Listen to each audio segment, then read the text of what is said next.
New York's newly sworn-in governor names her replacement. The warmth continues overnight. More heat and humidity for tomorrow. What to expect?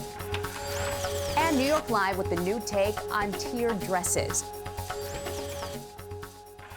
This is News for Now for August 26. I'm Gilma Avalos. New York Governor Kathy Hochul wasted no time picking the person who will fill her seat. On her third day in office, she appointed a New York State senator as the state's next lieutenant governor. Senator Brian Benjamin represents Upper Manhattan. Benjamin's district includes Harlem and much of the Upper West Side. With Hochul mounting a campaign for governor next year, the appointment is seen as a way for the governor to balance the new leadership in Albany geographically and win more support in the city where there's a large concentration of voters. This is a woman who cares about the entire state, and that is the kind of governor we can be proud of and we can work with to make sure that we get through this pandemic, we can get to a great recovery, and we will do that under the leadership of my friend, my sister, my governor, Kathy Hochul. The state Republican Party slamming the pick, calling Benjamin a, quote, radical leftist. He also ran for city controller, finishing fourth.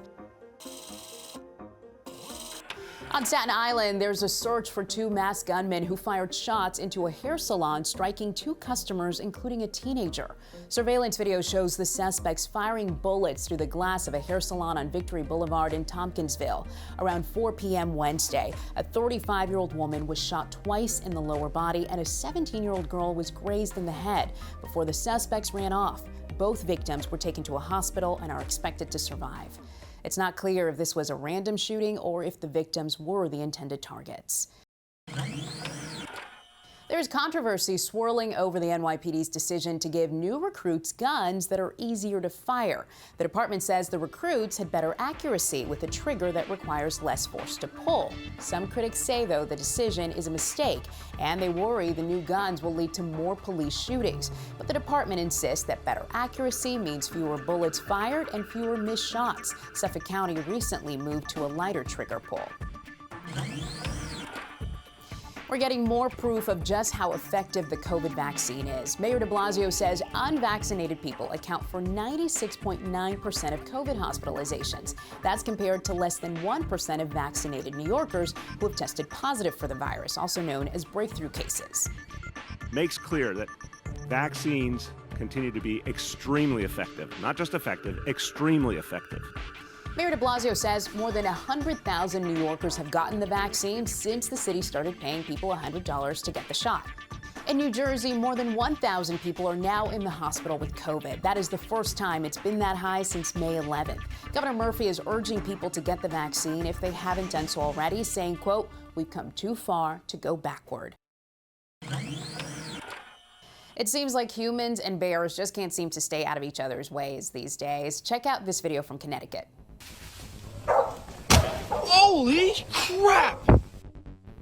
Brandon Webster was shooting video of a bear family in a tree near his home when two cubs fell onto the roof. Webster and his family live in Granby, Connecticut in Hartford County. It's not uncommon for them to see bears in their neighborhood, but bears falling from trees, that's not so common. Fortunately, the cubs managed to scamper away, apparently unhurt.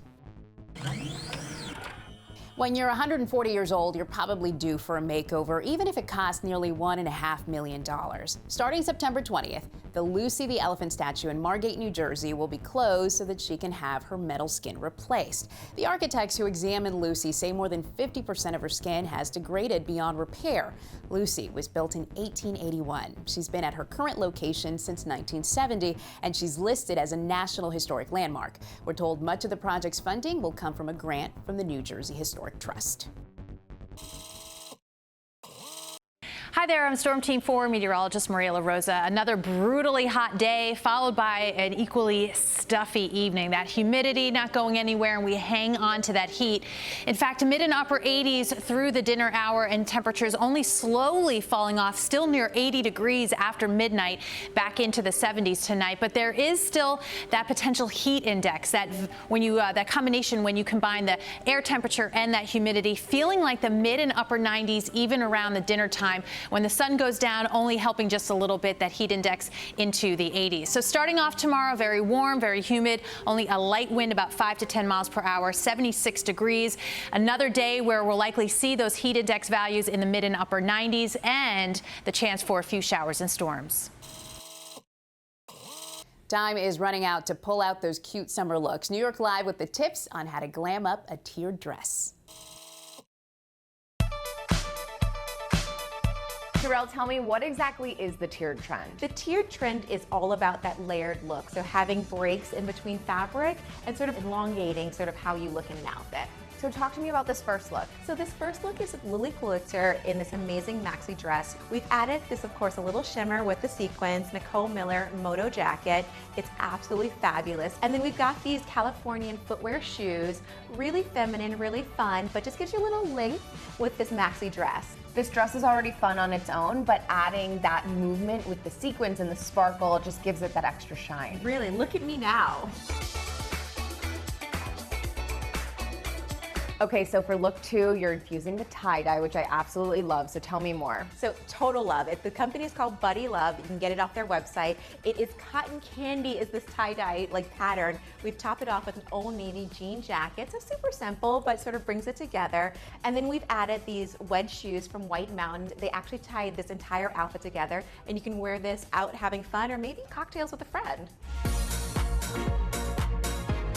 Okay, and finally, tell me about this last look. So this last look you could wear to work, but it's so cute you could wear it anywhere. It's Draper James, and it's an adorable midi dress with a tier right at the bottom and heart flowers right on the dress. And we've paired them with a Nina shoe with a little bit of sparkle. You know, I love my sparkles. Yes, of course. But this complements it just perfectly.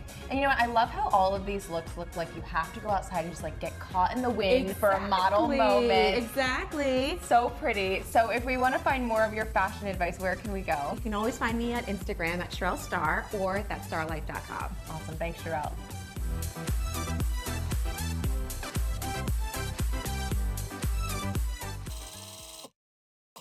School starts for New York City public school students in just about 2 weeks. Parents are now back on the prowl for uniforms after a year of remote learning. Problem is, they're very hard to come by, and that's leading to hours-long lines. News 4's Linda Baquero is in the Westchester Square neighborhood of the Bronx with what's causing that short supply. Whether it's the rush to get back to in-person learning or perhaps limiting the number of people inside the store due to COVID, there are now long lines outside uniform stores, particularly this one in the Bronx, where you could be waiting hours to shop inside. Better pack your patience if you're trying to get inside Flynn O'Hara school uniforms in the Bronx. The wait times this week are up to 4 and 5 hours. I was standing outside since 8 o'clock, and we just got in. What time is it now? Almost 12, right? 4 hours? Yeah, 4 hours. Have you ever seen lines like this? Not at this time of the year. It's usually during the week leading up to Labor Day when school begins. But District Manager Anthony Algieri says even then he's never seen lines this long. Order number 63, Serene Greg for brunch charter. This Flynn O'Hara store, there's one in each of the 5 boroughs, serves 150 parochial, private, and charter schools, all resuming in-person learning. A little nervous and kind of happy. To cut wait times, Algieri suggests getting the supply list for your school and knowing exactly what you need, even if you're not sure of the exact size. Fits good. Can you turn around for me?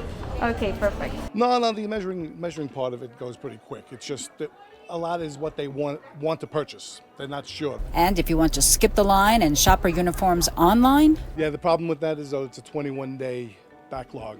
You know, with the labor shortage here in certain parts of New York and Pennsylvania, they've been hit very hard at our warehouse. Got my water, there's ices, we ate. All we could do is just wait. Doors are open 9:30 a.m. until 6 p.m. Tuesday through Saturdays. They're open an hour later till 7 p.m. on Mondays. And the manager here tells me he does have plenty of staff on hand. They're just trying to keep up with the demand. In the Bronx, Linda Baquero, News 4 New York. Thank you for joining us. We'll see you tomorrow.